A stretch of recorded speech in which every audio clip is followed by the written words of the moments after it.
y de todas maneras, por la duda, digo, y antes de empezar con esto, y ya que tenemos la posibilidad de un diálogo mucho más fluido con quienes se pudieron conectar, si alguien tiene alguna pregunta que no haya quedado claro del cronograma, del segundo proceso, o lo que fuese, lo puede hacer, ¿sí? Ahora o después, más adelante, no hay ningún problema, ¿sí? Lo digo por las dudas, porque todo eso lo estuvimos hablando por el Classroom y bueno, digo por las dudas, ¿sí? Simplemente por la duda. Pero bueno, está claro de que el cronograma es eso, es un cronograma que se va a tener que ajustar. De hecho, bueno, nosotros, entre comillas, un poco como que zafamos de la jornada, pero por ejemplo los cursos que tengo los días lunes y martes no, y ya tuve que modificar todo de vuelta porque cayó la jornada. ¿Sí? Esperen que porque están gente en la sala así, así vamos ingresando, ¿sí? Antes de comenzar. Muy bien. Ahí ya está, Florencia está, Claudia está por ingresar, está Juan Cruz, bien, ya Liz ya está, perfecto. Muy bien. Bueno, espero que se encuentren bien, ¿eh? Saludo a la gente que recién ingresó. Digo brevemente esto y ya arrancamos. La idea de la clase de hoy, en realidad, arrancamos con el segundo proceso y arrancamos con lo que es historia argentina, vamos a ver solamente historia argentina, pero ustedes lo que van a notar que la clase de hoy va a ser una clase de muchos datos, de nombres, de fecha y demás, porque en realidad nosotros la materia la trato de organizar a partir de ejes problematizadores. Entonces el primer cuatrimestre que trabajamos con ejes, no estuvimos tanto en los detalles. Era necesario ver esta parte que va entre 1852 y 1862, ¿sí? Como para poder engancharlo con lo del año pasado, ¿sí? Por eso que ustedes van a ver como muchos detalles. Yo lo que voy a hacer es compartir pantalla, así arrancamos con el Power de hoy. Y obviamente que quien quiera preguntar o agregar algo lo puede hacer, lo que sí les voy a pedir es que por un lado, les pido que en lo posible que apaguen los micrófonos para que no se filtre, pero si ustedes quieren hablar, preguntar o lo que fuese, interrumpen con la voz, porque yo a ustedes ya no los veo, ¿sí? Ya estoy viendo solamente, llegan a ver el PowerPoint, eso sí necesito que me confirmen. ¿Sí? Sí. Perfecto. Sí. Muy bien. Bueno, vamos entonces un poco con esta parte de datos y demás como para ya adelantar. Ustedes habían visto el año pasado con Facundo, con Piris, el rosismo. Ya sabemos de que nuestro país no estaba organizado políticamente con un gobierno nacional, los gobiernos eran provinciales, eran estados provinciales, las figuras políticas más importantes, por decirlo de alguna manera, eran los gobernadores de cada provincia, ¿no? Pero que al mismo tiempo, más allá de que era un conjunto de provincias, ¿no? Que eran las provincias unidas del Río de la Plata, que se va a llamar después Confederación Argentina, ¿sí? Hasta ahí todavía no se llama República Federal Argentina, recién para el año 1862 va a adoptar ese nombre, así que fíjense en el tiempo que tuvo que transcurrir. Más allá de eso, y de esos 14 gobernadores, porque eran 14 provincias, las 14 provincias históricas de nuestro país, más allá de eso, había un representante de las relaciones exteriores, que siempre era Juan Manuel de Rosas, ¿no? Gobernador de Buenos Aires, hasta que el gobernador de Entre Ríos, Justo José de Urquiza, se opone, a eso se llama el pronunciamiento de Urquiza, ¿no? Se juntaban todos los años, se reunían los gobernadores y se votaba quién iba a representar en las relaciones exteriores a la Confederación Argentina, y siempre ganaba Rosas, hasta que en 1851 Urquiza se opone, y a partir de ahí comienza todo un enfrentamiento que Urquiza, digamos que era un tipo, si Rosas tenía mucho poder político y militar, fundamentalmente, Urquiza no se quedaba atrás, eso estaba más que claro. Bueno, en el muy humilde ejército grande que Urquiza va a encabezar, ¿no? Que se lo llama así porque estaba compuesto por soldados o milicias de Entre Ríos, de Corrientes, pero también la que había cedido el imperio del Brasil, que era muy antirrosista, como también una gran parte de Uruguay, ¿no? Que estaban los exiliados que Rosas había echado, o estaban en Chile o estaban en Uruguay, eran los dos países donde se asentaron fundamentalmente. Bueno, formaron parte de ese ejército grande que va a derrotar en la famosa batalla de Caseros, en Morón, ¿sí? Acá en el oeste, se llama Casero por los palomares de Casero, ¿no? que era el nombre de esos dueños de esas tierras, de esos palomares caseros, ahí donde se enfrenta y pierde Rosa, se va, y entonces aquí comienza todo lo que se conoce como la organización nacional. Bien, comienza la organización nacional. Ahora sí comienza los primeros pasos a tratar de organizarse el país como país. Bien. Y obviamente va a estar encabezado por Urquiza. Urquiza tiene el apoyo, ¿sí? y el reconocimiento de un pensador muy importante como Alberdi. Alberdi sostenía de que para poder establecer una constitución era necesario que haya un orden, y para que haya un orden era necesario un poder ejecutivo fuerte, ¿sí? La figura de un presidente fuerte, que se imponga y demás, ¿sí? Entonces, las provincias van a apoyar esta iniciativa de Urquiza, gobernador de Entre Ríos, para llevar adelante lo que es la organización nacional, menos, las provincias lo van a apoyar, menos Buenos Aires, obviamente que es la perdedora. Ahora, Urquiza lo que hace primero es reconocer y poner, lo termina poniendo él como gobernador de Buenos Aires. Rosa ya no está, ¿no? Se va a Gran Bretaña, a Vicente López. Vicente López va a ser un gobernador interino de Buenos Aires puesto por Urquiza. Entonces, ¿qué es lo que sucede tras la batalla de Caseros? Tras la batalla de Caseros lo primero que tenemos que hablar es que se firma el protocolo de Palermo, que es un protocolo donde se juntan las 4 provincias, quizás hasta el momento más importante, la del litoral, ¿no? Donde está, el Buenos Aires con Vicente López, obviamente puesto por Urquiza, Corriente con Leivas, Corriente con Virasoro, Santa Fe con Leiva y Entre Ríos con Urquiza. Esos son los gobernadores que se juntan y firman ese protocolo de Palermo. Ese protocolo lo que estima es lo siguiente. Primero, que se le quita a Buenos Aires las relaciones exteriores, es decir, esto que Rosas y Buenos Aires eran quienes representaban los acuerdos con los otros países, se le va a quitar. Y finalmente, lo otro también importante, que termina firmándose en el protocolo de Palermo, es una reunión, ¿sí? Pero que acudan el resto de los gobernadores en San Nicolás de los Arroyos, ¿no? Una localidad que está en el límite entre Buenos Aires y Santa Fe, para llevar adelante los primeros pasos de esta organización nacional. ¿Bien? Entonces, y ahí se lleva adelante, esto va a ser en mayo, ¿sí? Fines de mayo se van a reunir los gobernadores en San Nicolás de los Arroyos, y ahí se va a llevar adelante el llamado Acuerdo de San Nicolás, ¿no? Que entre los puntos más importantes de ese acuerdo está, primero, que Urquiza queda elegido por el acuerdo con el título de director provisorio, que es un título que, es provisorio porque se estipula de que van a haber elecciones presidenciales, ¿sí? En realidad, Urquiza y adelantándonos un poco, Urquiza va a tener ese cargo de director provisorio desde 1852 hasta 1854, que es cuando se van a llevar adelante elecciones, y él va a ser presidente. Ahora, el cargo de director provisorio era un tipo de cargo donde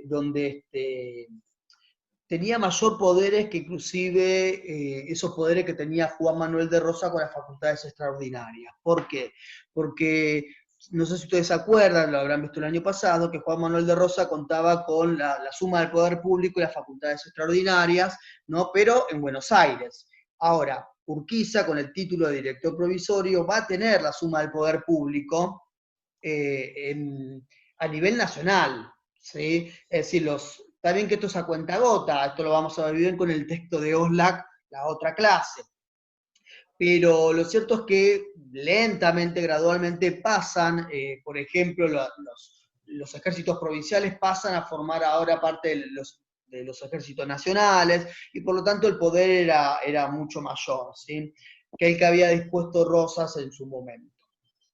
Otro de los puntos muy importantes que va a generar mucha atención es que se estima en el acuerdo de San Nicolás que el presupuesto para llevar adelante la organización nacional va a salir justamente de la renta que logra recaudar la aduana más importante del futuro país, que es la aduana de Buenos Aires, ¿sí? El tema de la aduana va a ser el punto, sin ninguna duda, de conflicto entre Buenos Aires y la Confederación Argentina, bien, pero bien, es un punto muy sensible que se llega a acordar, y que el gobernador de Buenos Aires, que está presente, San Nicolás de los Arroyos, Vicente López, está de acuerdo porque firma, ¿no? Y finalmente, como un tercer punto muy importante, es que en el acuerdo de San Nicolás lo que se estima es una futura reunión para ya la organización nacional, ¿no? Una reunión que se haya en un Congreso General Constituyente. Esto va a ser en Santa Fe, estaba estipulado para agosto de 1852, ¿sí? Que es el famoso Congreso que luego, en 1853, va a terminar de sancionar la Constitución Nacional y demás, ¿no?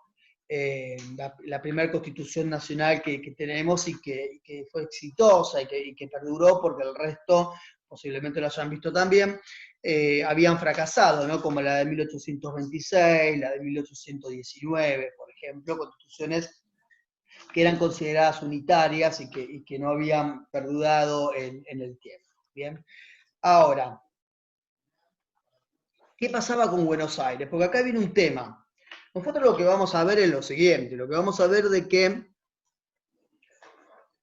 entre esos 10 años, 1852 y 1862, convivieron dos países, ¿sí? Realmente dos países. El Estado de Buenos Aires, que ahora vamos a ver cómo se transforma esa provincia que había perdido la batalla de Caseros, cómo se transforma en independiente, ¿sí? Cómo logra formarse un Estado independiente, y la Confederación Argentina. Los dos van a convivir durante 10 años. Lamentablemente la historia argentina lamentablemente para el que lo tiene que estudiar, la historia argentina es muy enraizada, ¿no? Entonces tenemos que no es que después de Caseros viene la organización nacional, sino que los problemas van a seguir, las guerras civiles van a seguir. Bien. Entonces, como para adelantar esto, va a estar el enfrentamiento entre el Estado de Buenos Aires y la Confederación Argentina. Ahora, decíamos, ¿no? Está este acuerdo de San Nicolás. ¿Qué es lo que pasa en Buenos Aires? ¿Qué es lo que pasa en Buenos Aires después de Caseros? ¿Sí? ¿Y qué es lo que pasa con Buenos Aires después de las noticias del acuerdo de San Nicolás? Bueno, cuando termina la batalla de Caseros, ya en Buenos Aires no se va a hablar más de unitarios y federales, ¿no? O de rosistas y antirrosistas, como se solía dividir Buenos Aires, la población de Buenos Aires, sino que se va a dividir en dos partes primero: urquicistas o federales, ¿sí? Ese es el lema, o antiurquicistas o liberales, ¿sí? Y dentro de los liberales hay dos grupos muy importantes que, a ver, comparte que son, que están en contra de Urquiza, eso es lo que comparten, ¿sí? Pero tienen dos ideas muy diferentes. Uno son los llamados localistas, o también aislacionistas, ¿no? Que intentan aislarse, que están encabezados por la figura visible o líder, es Alsina, del cual la idea justamente de lo localista era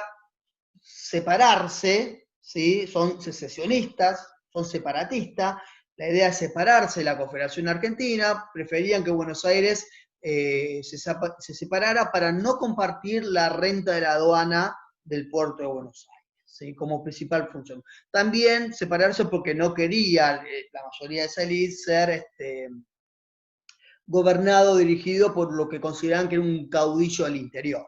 Bien, los nacionalistas también consideran lo mismo, de que no querían ser gobernados por un caudillo del interior.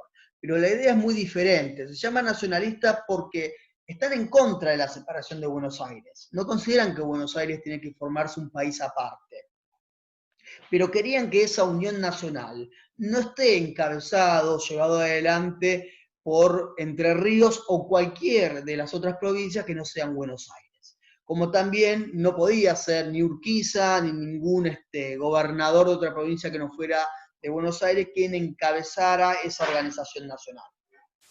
La figura más importante de este grupo era Bartolomé Mitre, ¿sí? Entonces, hasta acá tenemos las facciones, digamos, políticas porteñas después de Caseros. Bien, decíamos, López había sido el gobernador interino que puso Urquiza en Buenos Aires después que lo derrota Rosas, ¿no? López viaja a San Nicolás de los Arroyos, firma el acuerdo, ¿sí? Y obviamente cuando llega a Buenos Aires, ese acuerdo va a tener repercusiones. Primero que el gobernador de Buenos Aires va a tener que exponer lo que se firmó en el acuerdo, lo que se acordó, dentro de la legislatura porteña. Eso era algo muy común, ¿sí? Entonces, se tenía que ratificar ahí, se tenía que decir, sí, estamos de acuerdo, el resto de los políticos. Ahora, cuando comienza a exponer eso, un sector, en realidad los dos, tanto los localistas como los nacionalistas, se oponen con fuertes críticas, pero fundamentalmente, los nacionalistas, el grupo encabezado por Mitre, va a realizar una crítica tan fuerte hacia la figura del gobernador López, que incluía el por qué estaba ahí ocupando ese cargo, que lo había puesto Urquiza, que López termina renunciando. Ahora bien, renuncia López y inmediatamente Urquiza, enterado, interviene Buenos Aires. ¿Sí? Recordemos de que López había sido un gobernador puesto por Urquiza. Urquiza interviene militarmente en Buenos Aires, lo que hace, entre otras cosas, es, por ejemplo, disolver la legislatura porteña, clausurar toda una serie de periódicos porteños que habían expuesto sobre ese acuerdo, se habían opuesto y demás, y hasta incluso termina desterrando a varios de esos grupos nacionalistas, entre ellos Mitre.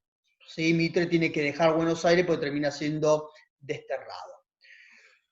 Con Buenos Aires intervenida por Urquiza una vez más, a fines de agosto lo que hace Urquiza es como nacionalizar la aduana. ¿Sí? No por ley ni nada, la termina como nacionalizando. ¿Sí? Ahora, en este interín, recordemos de que en agosto habíamos dicho en una de las placas, el Congreso, recordemos, el Congreso General Constituyente que se iba a llevar en Santa Fe, se iba a hacer en agosto.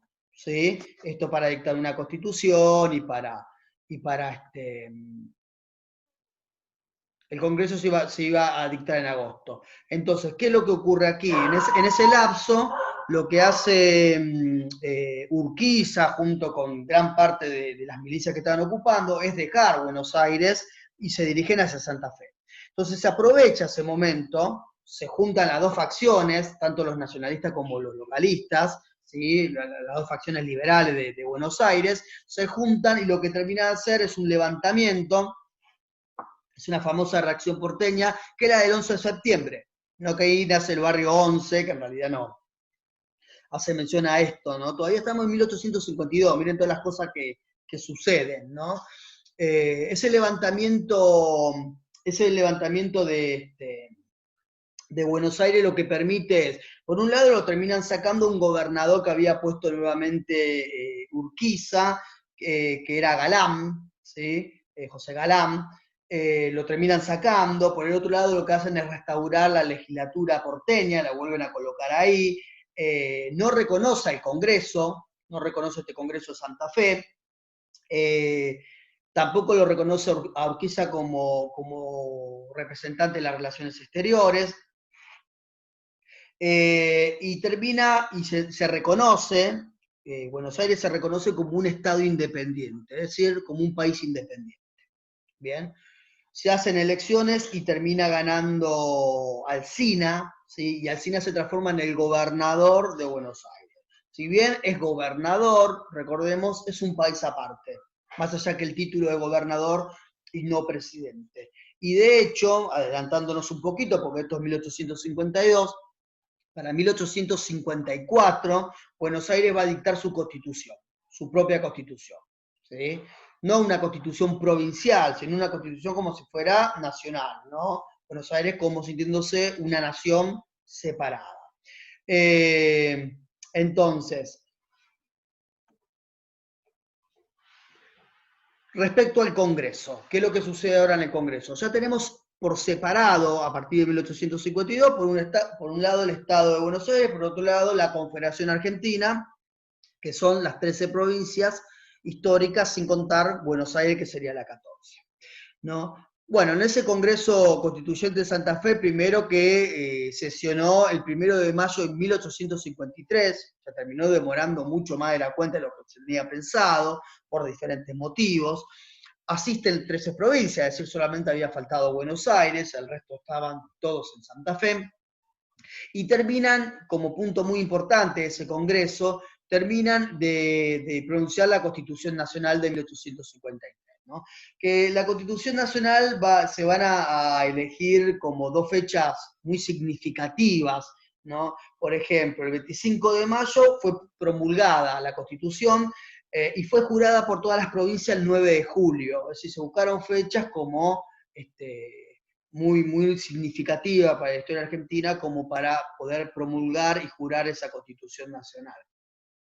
La Constitución de nuestro país está basado fundamentalmente en dos pilares, que es, bueno, una Constitución modelo para América, que es la Constitución norteamericana, digo modelo en el sentido republicano, ¿sí? Por el sistema republicano. Y por el otro lado, en el texto de Alberdi, que es bases y puntos de partida para la organización política de la República Argentina en 1852. Todo eso es el título del texto de Alberdi, bases y puntos, ¿sí? Ese texto de Alberdi también sirvió justamente para poder determinar la Constitución, que ahí, bueno, ya por Constitución Nacional, entendida la Constitución Nacional como una ley suprema, ¿no? Ya la Constitución Nacional va a determinar, por ejemplo, el grado de presidente, la división de poderes, ¿sí? Y demás. Que después se irá puliendo, porque es la primera constitución, ¿sí? Después se irá reformando con el largo de las décadas. Bueno, como punto importante de esta constitución de 1853, bueno, le da una importancia muy importante a lo que son los principios liberales de propiedad y la libertad individual, ¿sí? Claramente es una constitución liberal, ¿no? El tema de la propiedad es elemental, aparece acá, el tema de la propiedad privada. Se trata de limitar las elecciones de presidentes a los ciudadanos más capacitados por medio de las votaciones indirectas. ¿Qué son las votaciones indirectas? Primero que votaba un grupo muy reducido de personas. Y aún más, lo que podían postularse era muy reducido, era una oligarquía, es decir, un grupo reducido de personas, una élite política, un grupo reducido de personas, y solamente podían votar, entre comillas, decimos lo más capacitado, que serían los hombres, ¿sí? Y con determinado, por ejemplo, no tenía que estar en dependencia, no podía ser esclavos, por ejemplo, ¿sí? Bueno, en la mayoría de los casos, esto de ser una persona que sepa leer y escribir, ¿no? Y es indirecto porque en realidad esos votantes votaban a un grupo de políticos que se postulaban, dentro de ese grupo político terminaban eligiendo al presidente. Uno podrá escuchar esto y podrá decir, bueno, esto no tiene mucho sentido, pero en realidad es lo que marcaba la Constitución Nacional en 1853 con respecto a las elecciones y demás, quiénes podían votar y quiénes podían postularse y demás, estaba muy, muy acorde con los tiempos de la época, estaba muy acorde con todo lo que respecta a, por ejemplo, a Estados Unidos o inclusive Europa, los que no tenían monarquía, obviamente, que aunque la mayoría ya con monarquías o constitucionales, ¿no?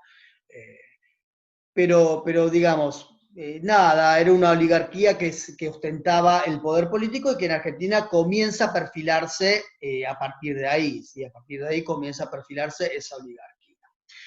Bien, entonces termina ya conformándose la Confederación Argentina sin Buenos Aires. Claramente las primeras elecciones presidenciales van a ser en el 54, ¿sí? Porque la Constitución también lo permitía. Como ya nos adelantamos, Urquiza, que era el director provisorio, ahora en elecciones se va a postular y como imaginan va a ganar. Los presidentes duraban 6 años en esos tiempos, pero no podían ser reelegidos de manera continua, ¿sí? Podían gobernar 6 años, después tenían que dejar que pase otra persona y poder postularse nuevamente. La capital, que era un incógnito, ¿no? Porque la capital, a ver, digo lo siguiente, la Constitución de 1853 pronuncia como capital a, a Buenos Aires, ¿sí? Más allá que Buenos Aires no está acá, no asiste y se había separado y demás, pero bueno, lo que se pronuncia es como capital provisoria a Paraná, ¿sí? Paraná aparece como una capital provisoria. Un dato de color, durante los 6 años de presidencia de Urquiza jamás gobernó de la Casa de Gobierno en Paraná.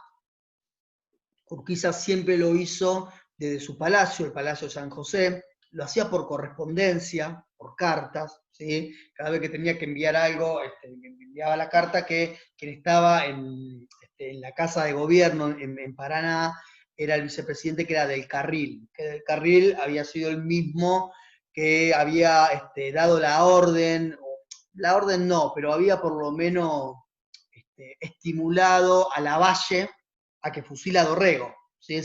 Del Carril es quien le envía la carta muy rápido a Lavalle diciendo que era preferible que no se vaya a ningún tipo de juicio por Dorrego, no sé si lo vieron, ¿no? El año pasado, doy por sentado que lo vieron, que algo comentaron, y terminan de fusilar al gobernador de Buenos Aires. Bueno, lo cierto es que Urquiza gobernaba por correspondencia del Palacio San José. Ahora, tenía varios proyectos.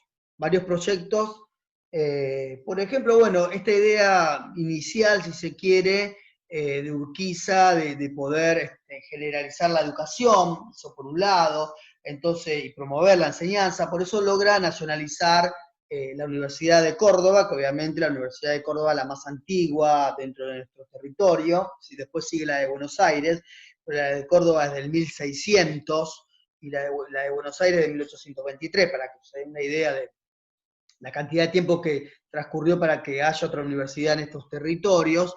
La Universidad de Córdoba obviamente pertenecía a Córdoba, ¿sí? A la provincia, y ahora ya aparece como una universidad nacional.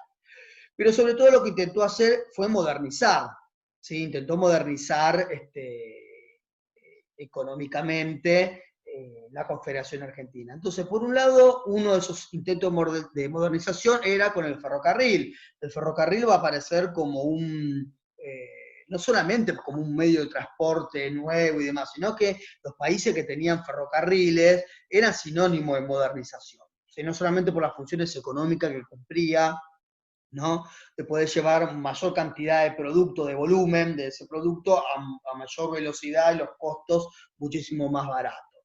La idea era hacer un tendido del ferrocarril que iría de Rosario hasta Chile, pero que no tuvo éxito, ¿sí? No tuvo éxito. Y el otro punto también importante de esos proyectos era traer inmigrantes europeos para poblar y modernizar la Confederación Argentina. Acá no está la idea que nosotros vamos a ver cuando veamos inmigración, no está la idea de la inmigración masiva, esto es antes, pero sí el Estado Nacional de la Confederación Argentina, ¿no? Urquiza, firma varios convenios con grupos de inmigrantes para formar colonias. Las colonias cuando vienen 40, 80, 200 o más inmigrantes de un mismo país y el Estado hace un acuerdo, les cede una cantidad de tierra para que la exploten, para que la trabajen, agricultura, ganadería o lo que fuese. Acá tenemos las colonias de Esperanza en Santa Fe, la que más triunfa, ¿no? Y la de San José en Entre Ríos. Esas dos colonias fueron dos colonias muy importantes, pero la mayoría fracasa. ¿Qué era lo que pasaba? Bueno, falta de recursos. Evidentemente la Confederación Argentina no contaba con recursos, no tenía recursos económicos para sustentar estos proyectos. Intentó medianamente por diferentes estrategias poder llevar adelante una mayor recaudación. Por un lado, creó nuevos impuestos, algo muy clásico. Se crean nuevos impuestos para poder recaudar mayor dinero por parte de la población, pero los nuevos impuestos tuvieron sus límites, ¿sí? Y finalmente la otra idea fue conseguir empréstitos, ¿sí? Pero esos empréstitos muchas veces no alcanzaron para paliar la situación de déficit que tenía la Confederación Argentina. Entonces, ¿por qué sucedía todo esto? Bueno, pese a que la Confederación Argentina había experimentado la libre navegación de los ríos, ¿sí?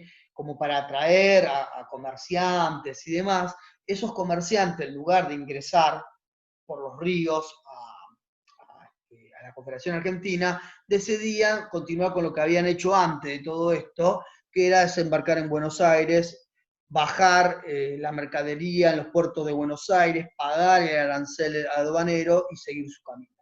¿Sí?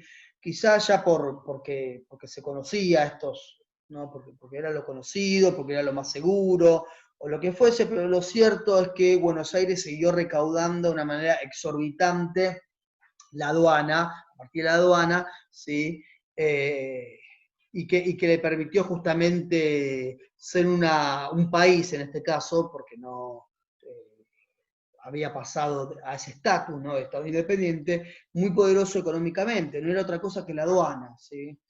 Aparte pensemos que yo no puse un mapa acá, pero geográficamente hablando, Buenos Aires, la provincia de Buenos Aires, era la mitad de lo que soy, porque en realidad era hasta llegaba un poco más, porque ya llegaba hasta Bahía Blanca y demás, pero no era la provincia completa como nosotros la conocemos. ¿Sí?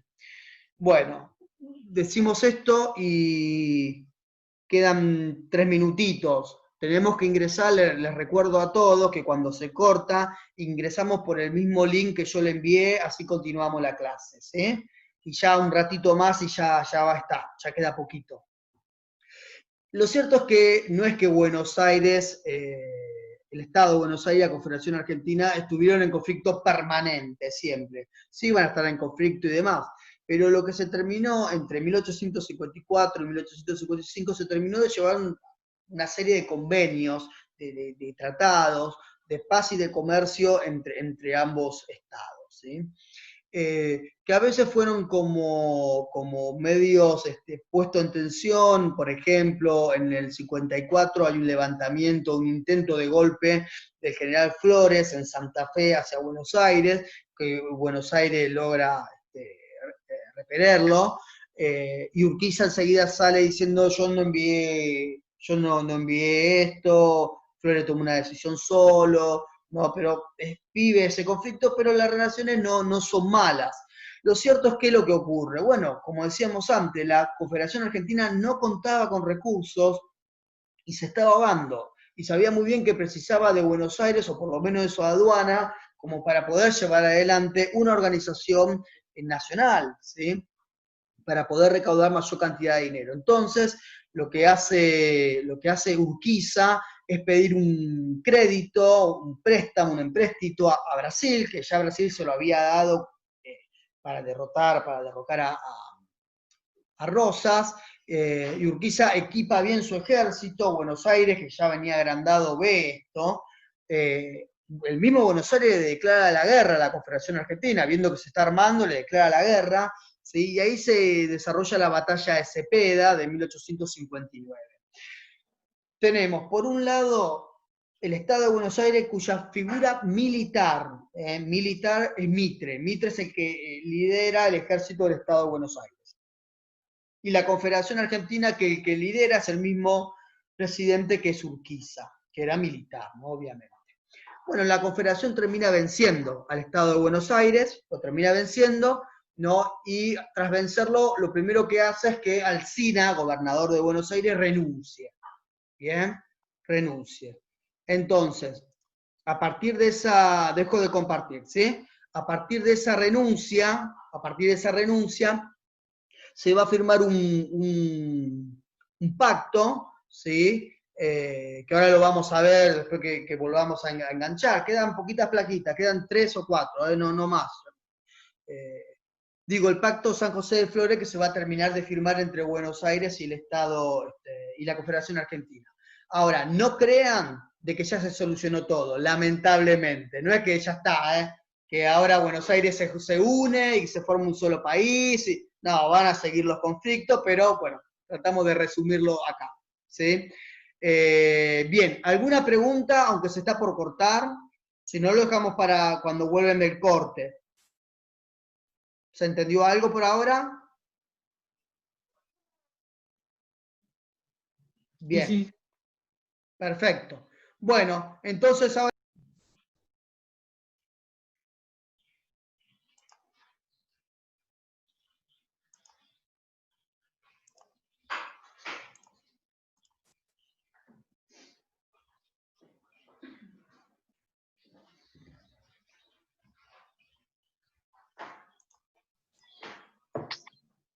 Bueno, muy bien, esperamos que se vayan sumando.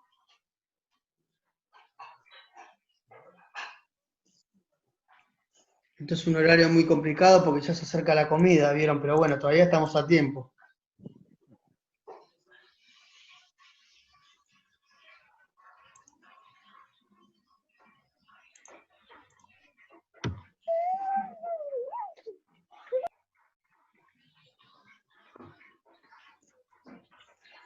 Bueno, ahí ya se están sumando, esperamos un segundito nada más, ¿sí? Así la mayoría puede sumarse.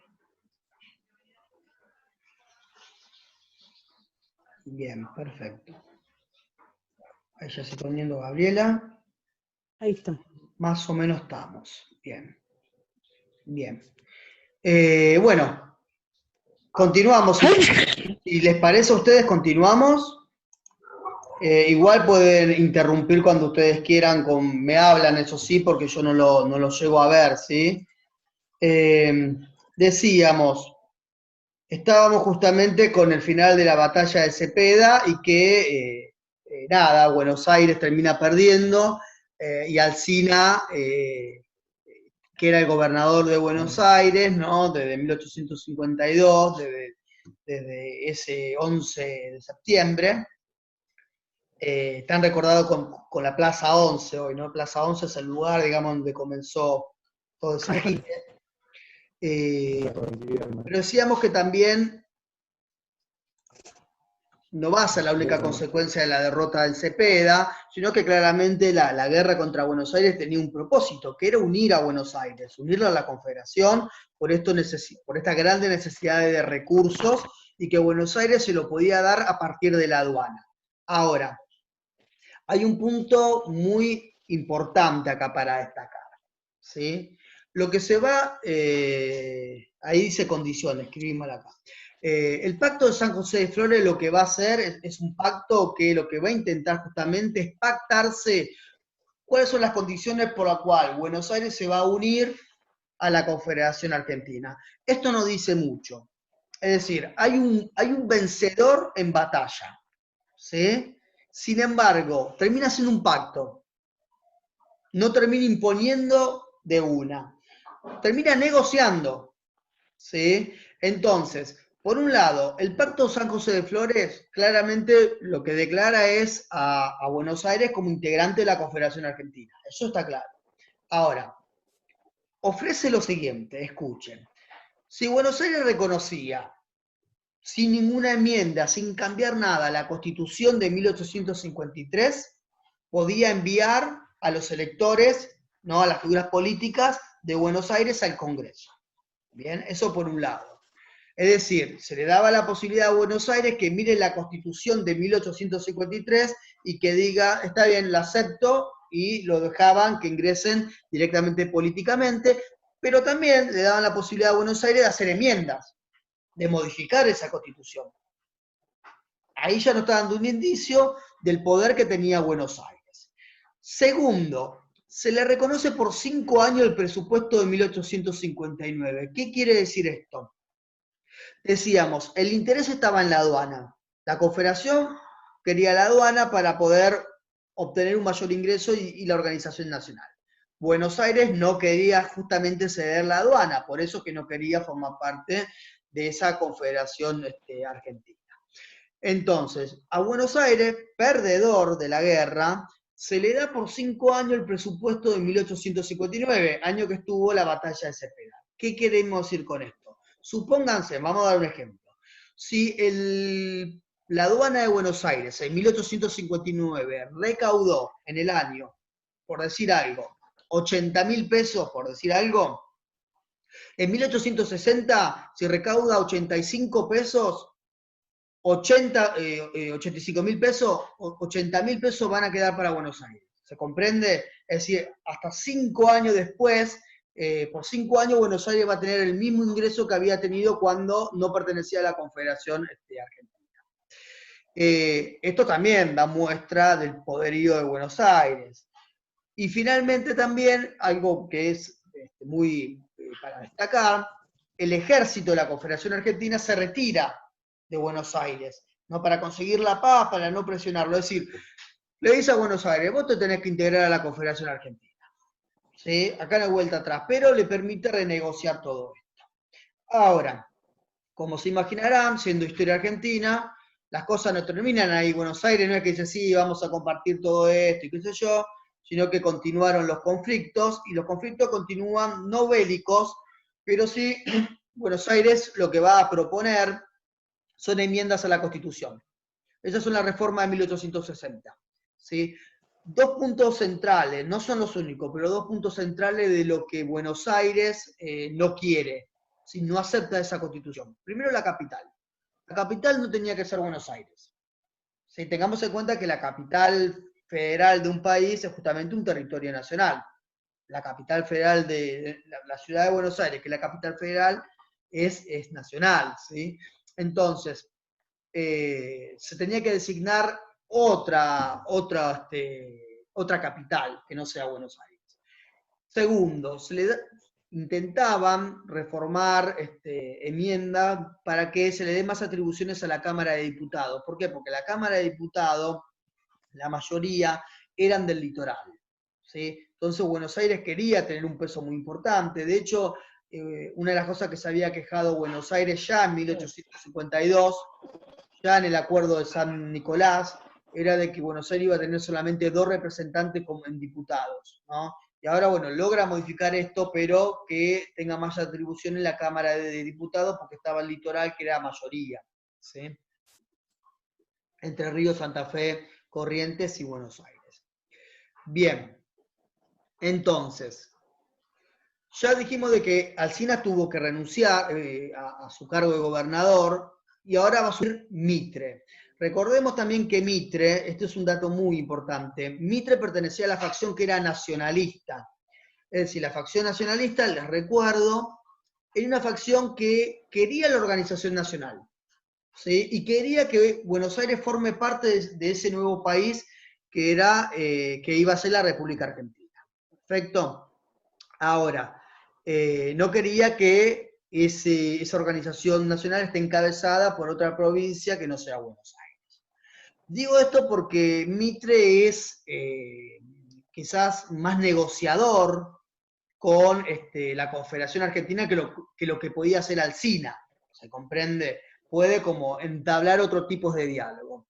¿Qué es lo que ocurre en la Confederación? Bueno, la Confederación ya termina su mandato Urquiza, ¿no?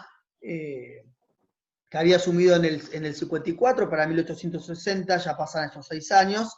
Asume Derqui, que Derqui había sido ministro durante toda la presidencia de Urquiza, y Derqui es el nuevo presidente, pero ya en los últimos años de la presidencia de Urquiza, hubo mucha tensión entre Derqui y Urquiza que fueron cada vez mayores, ¿sí? Sobre todo con la relación con determinados gobernadores y demás.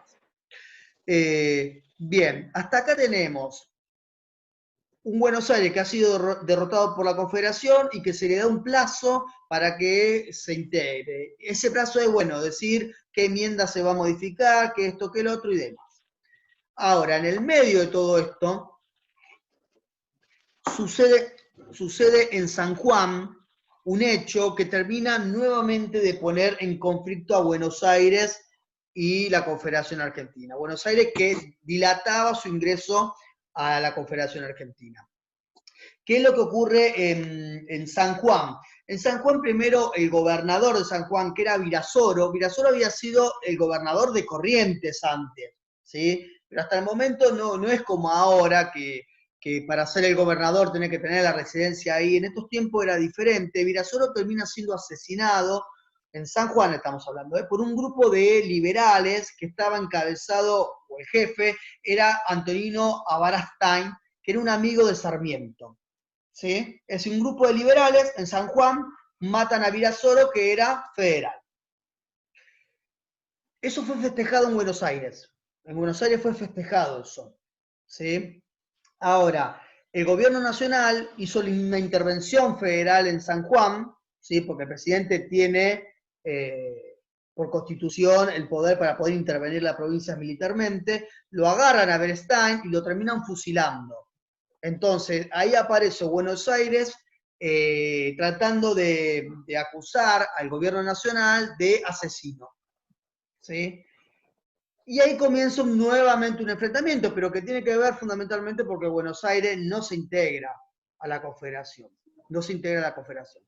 También el hecho de San Juan creo que es muy pertinente por lo siguiente. Si bien yo estoy acá explicándole Buenos Aires por un lado y la Confederación por el otro, está claro de que el problema era mucho más amplio. ¿Qué quiero decir con esto? Que fuera de Buenos Aires habían sectores en cada una de las provincias que querían que Buenos Aires sea quien encabezara la organización nacional. Eso por un lado, ¿sí? No era Buenos Aires solo, o si no, no se podría explicar la fuerza de Buenos Aires sobre el resto de la Confederación Argentina. Así como también dentro de Buenos Aires había el sector de federales que nosotros ya lo vimos con la primer placa.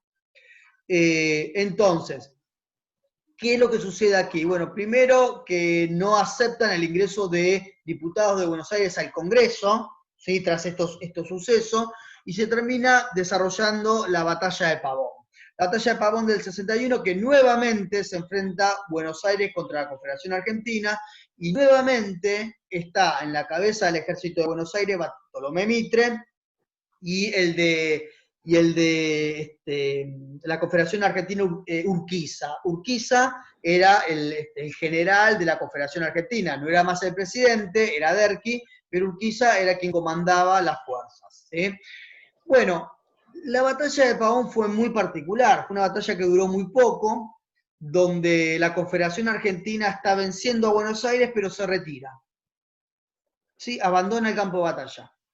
No es que estaba perdiendo de nada, la batalla recién comenzaba, estaba venciendo, pero se termina retirando.